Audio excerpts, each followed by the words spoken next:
कथेचं नाव दिवाळीचा चमत्कार स्वामी समर्थांची कृपा। अक्कलकोटच्या जवळच्या एका गावात माधव नावाचा शेतकरी राहत होता। त्याच्या घरची परिस्थिती अत्यंत बिकट होती।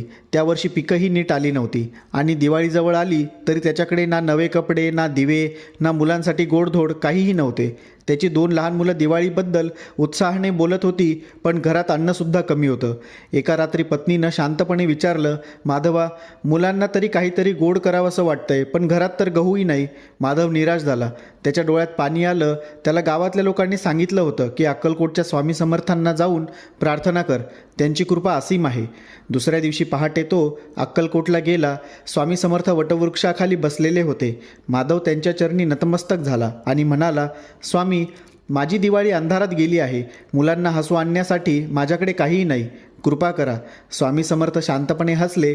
त्यांनी जवळच पडलेली एक जुनी तुटकी मातीची दिवटी त्याला दिली आणि म्हणाले, ही दिवटी घे, घरी नेऊन संध्याकाळी हिला तेल घालून लाव, पण मनात एक क्षणही शंका आणू नकोस। माधवला काही विशेष वाटलं नाही, पण तो श्रद्धेने दिवटी घेऊन घरी गेला। संध्याकाळी सूर्यास्त होताच त्याने दिवटीत थोडं तेल टाकलं आणि लावलं, पण दिवटी पेटताच घरभर मंद पण सुंदर सुवास पसरला। पुढच्या क्षणी दिवटीचा प्रकाश तेजोमय झाला आणि घरात सोन्याच्या रंगाचे धान्याचे कण, गोड लाडू आणि नवे कपडे दिसू लागले। पत्नी आणि मुलं आश्चर्याने थक्क झाली। मुलं आनंदाने नाचू लागली।